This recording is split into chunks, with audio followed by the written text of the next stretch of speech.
Pride and Prejudice. Here is a summary of the story of Pride and Prejudice superscript 1 superscript 2.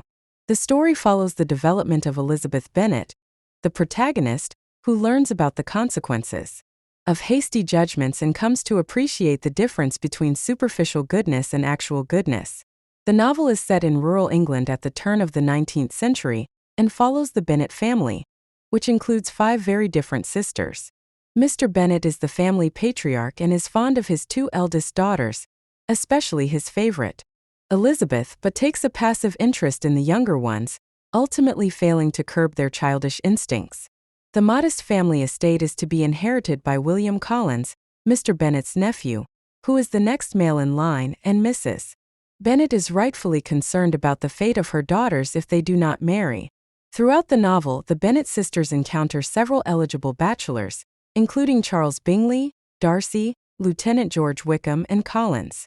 Elizabeth Bennet *, the protagonist of the novel, who is intelligent and high-spirited and shares her father's distaste for the conventional views of society as to the importance of wealth and rank. Jane, the eldest sister, who is sweet-tempered and modest. Mary, the third daughter, who is plain, bookish, and pompous. Lydia and Kitty *, the 2 youngest daughters who are flighty and immature. Mr. Bennet *, the family patriarch, who is fond of his 2 eldest daughters, especially his favorite Elizabeth, but takes a passive interest in the younger ones. Mrs. Bennet *, the mother, who is a woman of little sense and much self-pity and indulges her lively youngest daughters. Charles Bingley *, a rich aristocratic landowner, who is good-looking and gentlemanlike.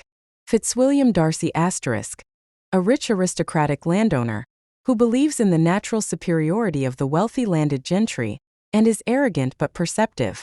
Lieutenant George Wickham *, a charming and attractive man, who is immediately popular among the women in the nearby town of Meryton.